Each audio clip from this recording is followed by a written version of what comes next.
से हेउछन्ति जगतर नाथ।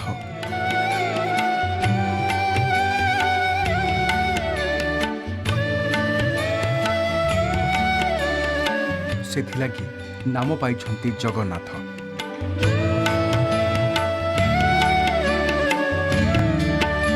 तांको चका आखिरे आखि मिसिले ए हृदयटा तारि भितरे रहि जाए। सेमिति अपलक नयन देखा इच्छा हुए से अधा गढ़ा ठाकुर को, जी देवता होई भी मनीष भली लीला खेला करे।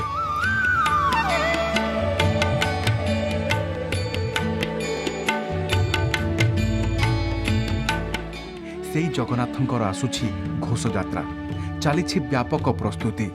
बड़दाण्ड को ओह्लाइबे चतुर्धा मूर्ति, भक्तों गहन रे जिबे गुंडीचा मंदिर। तेबे से लीलामय ठाकुरंकर आउ गोटे रूप एबे देखुछन्ति भक्त।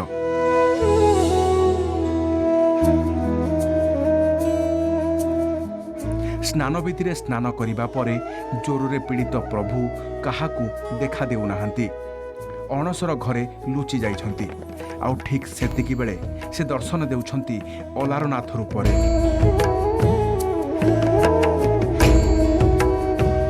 आज कलिंग स्वतंत्र रे देखिबा लीलामय ठाकुर अलारनाथ।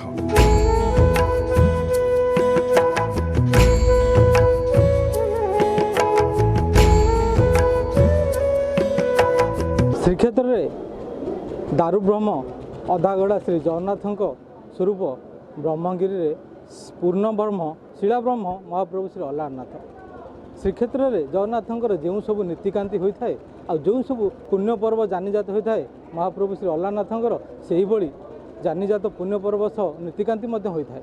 यही अणसर 14 दिन रे महाप्रभु श्री अलारनाथंक पीठ पालटि थाए द्वितीय श्रीक्षेत्र, जहाँकि आज ब्रह्मगिरी रे देखा मिलूँ।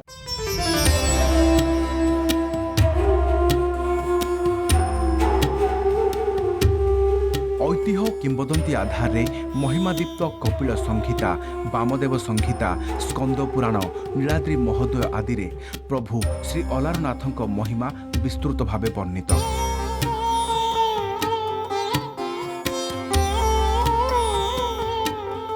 विशेषकर प्रभुंक मंदिर निर्माण शैली अति सुंदर, जहाँकि 15 शताब्दीर बोली कहा जाए।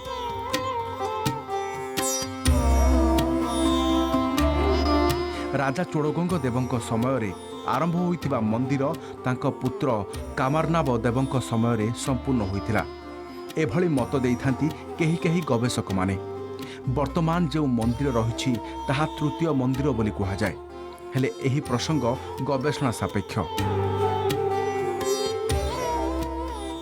महाप्रभु श्री अलारनाथ हेउचंती शिला ब्रह्म नारायण। आमर इंद्रनीलमणि पुराण रे स्वतंत्र वर्णना करा जायछि शास्त्र रे जे शिला ब्रह्म स्वरूपेण इंद्रनीलमणि द्युति साक्षात ब्रह्ममय मूर्ति भक्ति मुक्ति प्रदायक। आमे माने शास्त्र रो उपलब्धि तथ्यरू एतिके अनुमेय करि परिबा प्रभु श्री अलारनाथ हेउचंती एठी स्वयं प्रतिष्ठित। तेणु महाप्रभु जगन्नाथ जेपरि पूर्ण ब्रह्म परात्पर, महाप्रभु अलारनाथ मध्य सेहीपरि भाव पूर्ण ब्रह्म एवं परात्पर। ये जो ख्रीष्टीय 15 शताब्दी रे एई मंदिर निर्माण शैली एवं मंदिरर कारुकार्य दृष्टि अनुमेय करा जाए। मादला पांजीर वर्णित अनुसार चोड़गंग देव जेतबेले राजूति करुथिले ख्रीष्टीय 15 शताब्दी रे तांकर अंते कामारनव देव जे कि मादला पांजीर वर्णित अनुसार कामारनव देव ही ये मंदिरर निर्माण कार्य को संपूर्ण करथिले। एवं ये जो मंदिर आपण माने देखुचंते यह होची तृतीय मंदिर। ये मंदिर अनेक थर लुप्त होइछि, मंदिरर उद्धार कार्य मध्ये करा जायछि। ये जो मंदिर आपण माने देखुचंते मंदिर होची तृतीय मंदिर।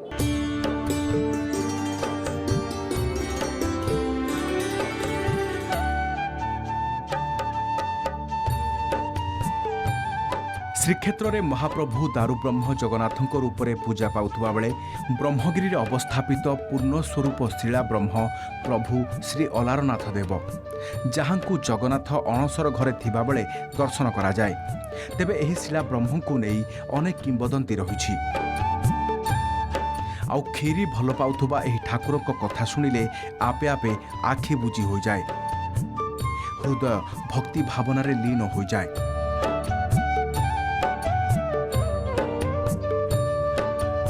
କିମ୍ବଦନ୍ତୀ ଅନୁସାରେ ବାଳୁତ ବୟସରେ ଅଜ୍ଞାନୀ ବାଳକ ମଧୁସୂଦନର ଭକ୍ତିରେ ପ୍ରଭୁ ଶିଳାବ୍ରହ୍ମ ନେଇଥିଲେ ମାନବ ଅବତାର। 1200 ଶବର ସମ୍ପ୍ରଦାୟର ବ୍ରାହ୍ମଣ ପରିବାର ଲୋକେ ପ୍ରଭୁ ଶ୍ରୀ ଅଲାରନାଥଙ୍କ ପୂଜା ଅର୍ଚ୍ଚନା କରୁଥିଲେ। ସେମାନଙ୍କ ମଧ୍ୟରେ ଥିଲେ ଜଣେ ଗରିବ ବ୍ରାହ୍ମଣ ଶ୍ରୀକେତନ। ଠାକୁରଙ୍କୁ ପୂଜା କରିବା ସହିତ ଦୈନିକ ଭିକ୍ଷା କରି ନିଜ ପରିବାର ପୋଷଣ କରନ୍ତି। ଦିନେ ସେହି ବ୍ରାହ୍ମଣ ଶ୍ରୀକେତନଙ୍କ ଠାକୁରଙ୍କ ସେବା ପାଇଁ ପାଳି ଥାଏ। ହେଲେ ଘରେ ଥାଏ ପୋଷେ ମାତ୍ର ଅରୁଆ ଚାଉଳ। ତେଣୁ ଭିକ୍ଷା କରିବାକୁ ଚାଲିଗଲେ ଶ୍ରୀକେତନ। ଠାକୁରଙ୍କ ପାଳି ନୀତି ପ୍ରସାଦ କ୍ଷୀରି ଭୋଗ କରିବା ପାଇଁ 12 ବର୍ଷର ପୁଅକୁ ମନ୍ଦିର ପଠାଇଥିଲେ ଶ୍ରୀକେତନଙ୍କ ପତ୍ନୀ। କହିଥିଲେ, ପୁଅରେ ଯା ଠାକୁରଙ୍କୁ କ୍ଷୀରି ଭୋଗ କରି ଆସିବୁ। ସେହି ସମୟରେ 12 ବର୍ଷର ପୁଅ ମଧୁସୂଦନ ମାଆଙ୍କୁ କହିଥିଲେ, ମା, ମୁଁ ତ ପୂଜା କରି ଜାଣେନା, ମନ୍ତ୍ର କିଛି ଜାଣେନା, କେମିତି ପୂଜା କରିବି? ମା କହିଥିଲେ, ପୁଅରେ ନିଜ ମନ ପ୍ରାଣରେ ଭକ୍ତି କଲେ ଠାକୁର ସନ୍ତୁଷ୍ଟ ହୁଅନ୍ତି। ପାଲଟି ଯାଆନ୍ତି ମଣିଷ। ତୁ ଭକ୍ତିର ସହ କ୍ଷୀରି ଭୋଗ କରି ଆସିବୁ। ସେ ବ୍ରାହ୍ମଣଙ୍କର ଯେଉଁଦିନ ପାଳି ଥିଲା ଦୈବାତ, ସେଇ ଯୋଗୁଁ ସେଇଦିନ ସେ ବାହାରକୁ ଯାଇଛନ୍ତି ହେରି ବିଦେଶ କରି। ତେଣୁ ଠାକୁରଙ୍କ ପାଳି କିପରି ସମାପନ ହେବ, ତାଙ୍କର 8 ବର୍ଷର ପୁଅ ଥିଲେ ମଧୁସୂଦନ, ତାଙ୍କର ପତ୍ନୀ ହେଲେ ସଚୀଦେବୀ। ମା ଚିନ୍ତା କଲେ କିପରି ବାପା ତ ନାହାନ୍ତି, ପୁଅ କିପରି ପାଳି ସମାପନ ହେବ। ତେଣୁ ସେ ମଧୁସୂଦନକୁ ଆଦେଶ ଦେଲେ। ମା କହିଲେ, ପୁଅ, ମୁଁ ସମସ୍ତ ନୈବେଦ୍ୟ ଯୋଗାଡ଼ କରି ଦେଉଛି, ତୁମେ ଯାଇ ଠାକୁରଙ୍କ ନିମନ୍ତେ ଭୋଗ ପ୍ରସ୍ତୁତ କରି ସମର୍ପଣ କର। ତେଣୁ ଠାକୁରଙ୍କ ଉଦ୍ଦେଶ୍ୟରେ ପାତ୍ର ଏବଂ ଯେଉଁ ଅରୁଆ ଚାଉଳ, କ୍ଷୀର ଏବଂ ଗୁଡ଼ ଏସବୁ ତାଙ୍କୁ ମା ପ୍ରସ୍ତୁତ କରି ଦେଇଦେଲେ। ବାଳକ ମଧୁସୂଦନ କ୍ଷୀରି ଭୋଗ ନେଇ ପହଞ୍ଚେ ମନ୍ଦିରରେ। ଠାକୁରଙ୍କ ଆଗରେ କ୍ଷୀରି ରଖି ପ୍ରଭୁ ଶ୍ରୀ ଅଲାରନାଥଙ୍କ ମୁହଁକୁ ଚାହିଁ କହିଲା, ପ୍ରଭୁ, ମୁଁ ପୂଜା ମନ୍ତ୍ର କିଛି ଜାଣେନା। ମା ବାଧ୍ୟ କରି ପଠାଇଛି, ଆପଣ କ୍ଷୀରି ଭୋଗ ଖାଆନ୍ତୁ। ଗୀତର ଛାନ୍ଦରେ କୁହାଯାଏ ଏହି କଥାଟି, ମଧୁ କହିଲା, ଆସ ଅଲାର ଖାଅ କ୍ଷୀରି, ବାପ ଯାଇଛନ୍ତି ଭିକ୍ଷା କରି। ମୁଁ ଜାଣେନା ପୂଜା କରି, ଆସ ଅଲାର ଖାଅ କ୍ଷୀରି। ଏ କଥା କହି ମନ୍ଦିର କବାଟ ବନ୍ଦ କରି ଖେଳିବାକୁ ଚାଲିଗଲା ସେ। ଖେଳି ସାରି ଆସି ଦେଖନ୍ତି କି ଭୋଗ ପାତ୍ରରେ ଆଉ କ୍ଷୀରି ନାହିଁ। ସେ ଠାକୁରଙ୍କୁ ଅତି ଅଝଟ ଭାବରେ, ଅତି ଭକ୍ତି ଭାବରେ, ଅତି ସମର୍ପଣ ଭାବରେ ଭୋଗ ରଖିଦେଇ କହିଲା, ପ୍ରଭୁ, ଆସ ଅଲାର ଖାଅ କ୍ଷୀରି, ବାପା ଯାଇଛନ୍ତି ବାହାର ଗାଁ ବିଦେଶ କରି, ମୁଁ ତ ନ ଜାଣେ ପୂଜା କରି, ଆସ ଅଲାର ଖାଅ କ୍ଷୀରି। ଅତି ସମର୍ପଣ ଭାବରେ ଠାକୁରଙ୍କୁ ସମର୍ପଣ କରିଦେଲା। କହିଲା ଏବଂ ପିଲାଳିଆ ଭାବରେ, ଅତି ପିଲାଳିଆ ଭାବରେ ଅଝଟ ହେଇ କହିଲା, ମୁଁ ଜାଣିନି ପୂଜା କରି, ପ୍ରଭୁ ତୁମେ ଆସ, ତୁମେ ମୋ ଭୋଗ ଖାଅ। ଭକ୍ତ ପ୍ରହ୍ଲାଦର ଡାକରେ ଖମ୍ବରୁ ବାହାରି ଆସିଥିଲେ ନୃସିଂହ ରୂପରେ। ସେଦିନ ସେମିତି ସେ ଶିଳାବ୍ରହ୍ମ ରୂପରୁ ମାନବୀୟ ରୂପରେ ବାହାରି ଆସିଲେ କ୍ଷୀରି ଭୋଗ ଖାଇବା ପାଇଁ। ଖାଲି ପାତ୍ର ଧରି ଘରକୁ ଫେରିବା ପରେ ତାକୁ ମା ପଚାରିଥିଲେ, ପୁଅରେ କ୍ଷୀରି ସବୁ କ'ଣ ହେଲା? ପୁଅ ମଧୁସୂଦନ କହିଥିଲା, ମା, କ୍ଷୀରି ସବୁ ଠାକୁର ଖାଇଦେଇଛନ୍ତି। ଏହା ଶୁଣି ମା ଆଶ୍ଚର୍ଯ୍ୟ ହୋଇଥିଲେ। ରାତିରେ ଶ୍ରୀକେତନ ଫେରିବା ପରେ ପୁଅର ସବୁ କଥା ତାଙ୍କ ପତ୍ନୀ ତାଙ୍କୁ କହିଥିଲେ। ଶ୍ରୀକେତନ ମଧ୍ୟ ଆଶ୍ଚର୍ଯ୍ୟ ହୋଇ କହିଥିଲେ, ଆଜି ପର୍ଯ୍ୟନ୍ତ ମୁଁ କ୍ଷୀରି ଭୋଗ କରିଛି, ଠାକୁର ଖାଉନାହାନ୍ତି। ପୁଅ ନିଶ୍ଚୟ ମିଛ କହିଛି। କାଲି ମୁଁ ତା ସହିତ ଯିବି, ଦେଖିବି ଠାକୁର କ୍ଷୀରି ଖାଉଛନ୍ତି ନା ପୁଅ କ୍ଷୀରି ଖାଉଛି। ଏହା କହି ତା ପରଦିନ ଶ୍ରୀକେତନ ଆଗରୁ ଯାଇ ମନ୍ଦିର ଭିତରେ ଲୁଚି ରହିଥିଲେ। ପୁଅ ମଧୁସୂଦନ କ୍ଷୀରି ନେଇ ଆସି ଠାକୁରଙ୍କ ଆଗରେ ରଖି ସେହି କଥା କହିଲେ, ଆସ ଅଲାର ଖାଅ କ୍ଷୀରି, ବାପା ଯାଇଛନ୍ତି ବାହାର ଗାଁ ଭିକ୍ଷା କରି। ମୁଁ ଜାଣେନା ପୂଜା କରି, ଆସ ଅଲାର ଖାଅ କ୍ଷୀରି। একথা কহি মন্দির কবাট বন্ধ করে পড়াইলে মধুসূদন। কিছু সময় পরে মন্দির ভিতরে কিছু শব্দ শুণা পাইলে শ্রীকেতন। কবাট খোলি দেখতে কি প্রভু শিলাব্রহ্ম মানব অবতারে জনে শিশু হয়ে ক্ষীরি খাউছেন। এ দুর্লভ দৃশ্য দেখি বিমোহিত হয়ে সেইটি লম্ব হয়ে পড়ি যাইলে শ্রীকেতন। ধরি পকাইলে ঠাকুরଙ୍କ হাতকু। কহিলে, প্রভু তুমে যদি সবু খাইদেব তেবে আম্ভে কণ করিবু? কণ খাইবু? ଆମେ ତ ମରିଯିବୁ। ଆମେ ଆଉ ତୁମକୁ ପୂଜା କରିବୁ ନାହିଁ। একথা কহিবা পরে শ্রী অলারনাথ তাঁকু কহিলে, তুমে লুচিকি মতে ও পুଅକୁ পরীক্ষা করুথুল।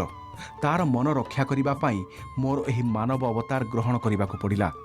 তেবে ଏହି ସମୟରେ ଠାକୁରଙ୍କ ହାତ ଓ ମୁହଁରେ ଗରମ କ୍ଷୀରି ଲାଗି ଫୋଟକା ହୋଇଯାଇଥିଲା, ଯାହାର ଚିହ୍ନ ଏବେ ବି ଦେଖାଇଥାନ୍ତି ସେବାୟତମାନେ। ଅନ୍ୟପକ୍ଷରେ ସେବେଠାରୁ ପ୍ରଭୁ ଶ୍ରୀ ଅଲାରନାଥଙ୍କ କ୍ଷୀରି ଭୋଗ କେବଳ ଠାକୁର ନୁହେଁ, ତାଙ୍କ ଭକ୍ତଙ୍କର ମଧ୍ୟ ପ୍ରିୟ ହୋଇଗଲା।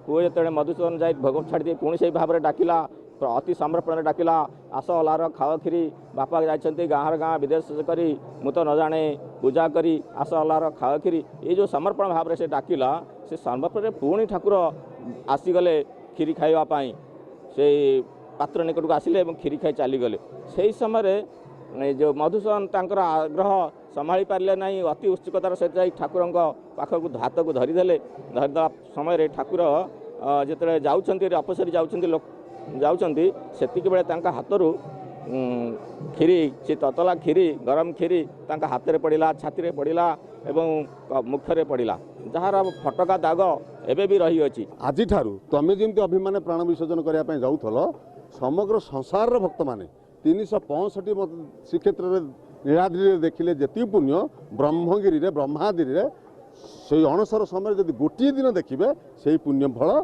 पाइबे।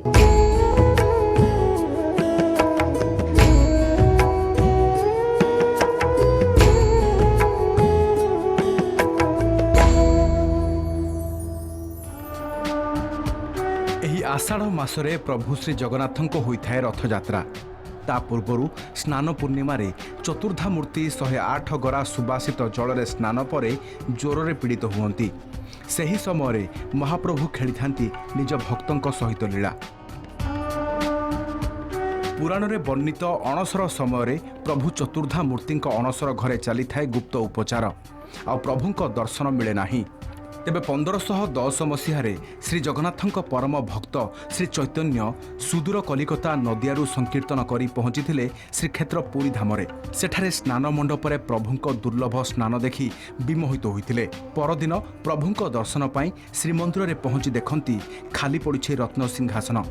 आश्चर्य पचारिथिले पंडा पढ़ियारी प्रभु रत्न सिंहासन रे काहेकि नाहांती बोली। तेबे तांकु उत्तर मिलिथिला प्रभु अत्यधिक स्नान पर ज्वर पीड़ित होइछंती अणसर घरे तांकर सेवा चलीछि। एही कथा चैतन्य को ठीक लागुनथुला।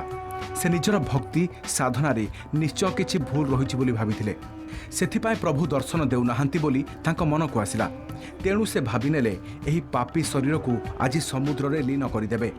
ए कथा भाबी जगन्नाथ को जपी जपी प्राणत्याग करिबा पई समुद्र भीतर को चलीगले। तेबे सही समय शून्यवाणी हेला, हे चैतन्य एहा हेउछि मोर एक लीला।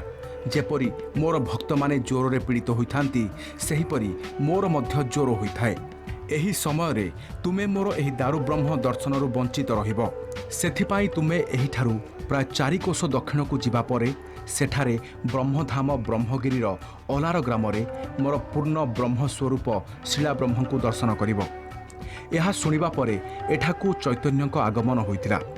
सेठारे पहुंची चैतन्य प्रभु श्री अलारनाथ शंख चक्र गदा पद्म वेश दर्शन करी विमोहित होई मंदिर प्रांगण में पड़िथिबा पत्थर रे 108 साष्टांग प्रणाम करथिले।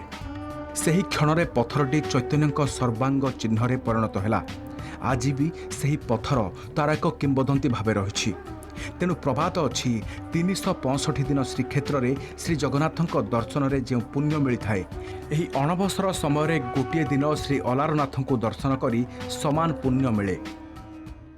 शंखचक्र गदा पद्म धरिकी ठिया चतुर्भुज नारायण कहले देख आज तुम जमी अभिमान प्राण विसर्जन करने जाऊल समग्र संसार भक्त मैंने 365 श्रीक्षेत्र में नीलाद्रि देखिले जी पुण्य ब्रह्मगिरी ब्रह्माद्रि से अणसर समय जब गोटे दिन देखिए से पुण्य फल पाइबे।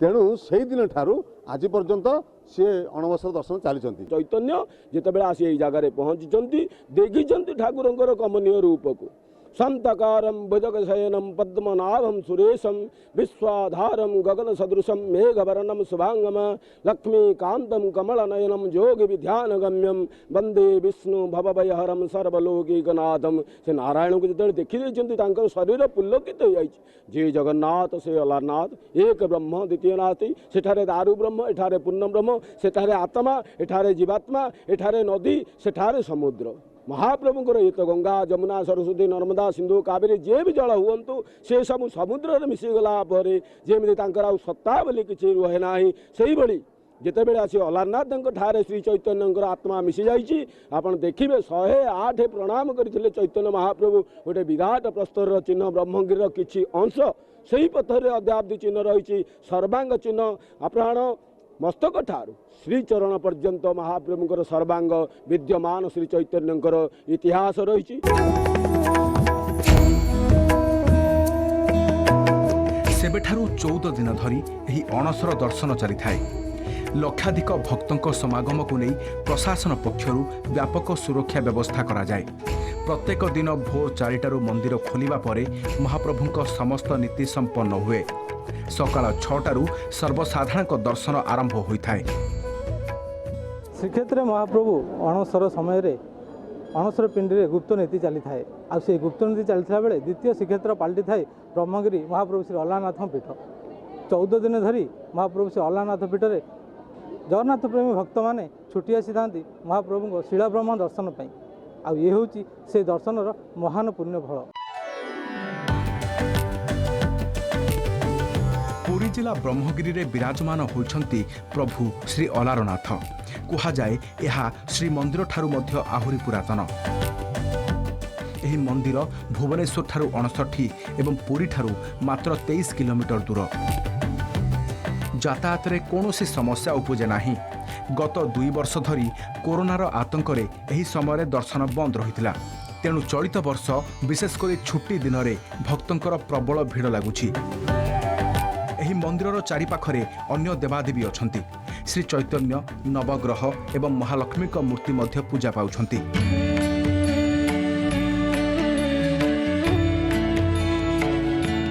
मुख्य मंदिर गर्भगृह कला मुगुनी पत्थर निर्मित चतुर्भुज मूर्ति मन जणी निए। एही विग्रहंकर चारि हातरे शंख, चक्र, गदा, पद्म शोभा पाउछि। सूक्ष्म कारुकार्य अलारनाथଙ୍କ विग्रह को आहुरी सुंदर कर देछि। मूर्ति चारिपटे रहुछि सुदृश्य तोरण। तोरण तले पार्श्वदेवी, श्रीदेवी, भूदेवी रहिछंती। आउ पाद तले अछंती वाहन गरुड़। श्रीजीउଙ୍କ ऊर्ध्व बाम हस्तरे शंख, डाहाण हस्तरे चक्र चिन्ह अछि। एणु श्री अलारनाथଙ୍କୁ चतुर्धा मूर्ति नारायण कहा जाए। हम कस्तूरी तिलकम ललाट बटले वक्षस्थले कौस्तुभम नासाग्रे वरमकुतिकितं करतले वेणुकरे कंकणम सर्वांगे हरिचंदनम सुललित कर्पूर अखंडज्वलम शंभु सेवित पाद पद्मजुगलम दीनार्थ नामाश्रये सरस्वती अछंती, बागदेवी एवं महालक्ष्मी मध्य 2 साइड अछंती, ललिता अछंती, विशाखा अछंती, रुक्मिणी अछंती, सत्यभामा अछंती, गोपाल अछंती, जगन्नाथ अछंती एवं मदन मोहन अछंती। एटारे सबु प्रकार क्लीं कृष्णाय गोविंदाय गोपीजन मंत्र बल्लभाय स्वार। कहीं महाप्रभु को गछरे जमी मूल जल देले समस्त शाखा प्रशाखा पत्र गण्यमान पाती से ही गोटे मंत्र ठाकुरंकर क्लीं कृष्णाय गोविंदाय गोपीजन बल्लभाय यही मंत्र पूजा देवा परे ठाकुर से प्रसाद को समस्त ठाकुर मध्य ग्रहण करिथांती। कहा जाए सत्य जुगरे ब्रह्मगिरी ठारे महाप्रभुଙ୍କ लीला आरंभ होइथिला। तेबे अनेक काल धरी एही लीला गुप्त होई रहिबा परे श्री चैतन्य पुरी आसीबा परे अलारनाथଙ୍କ महिमा लोकलोचन को आसीथिला।